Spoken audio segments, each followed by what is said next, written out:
was a bit of a mixed bag for all of the markets on Friday. Now, driving the market was a couple of things, but in particular it was the US employment data.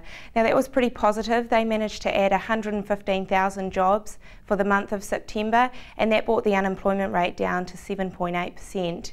However, investors later on in the day, they actually managed to erode most of those gains, and that was because they started thinking about the week that's about to come.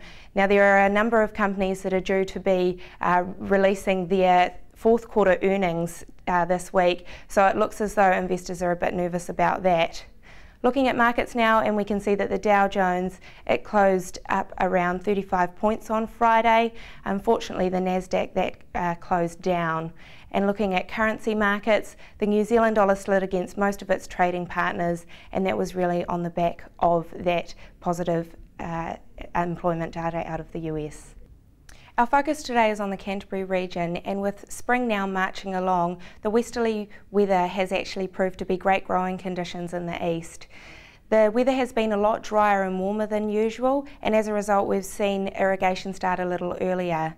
Now, lambing is well into the tailing stages, and the lambing numbers continue to support those earlier reports of good scanning as well as plenty of lambs.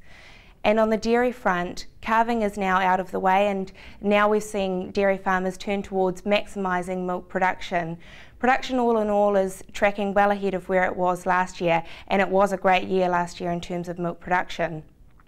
Now, on the property front, we have seen a number of recent sales go through on dairy farms, and they have managed to get around $48,000 per hectare, and that's excluding dairy company shares.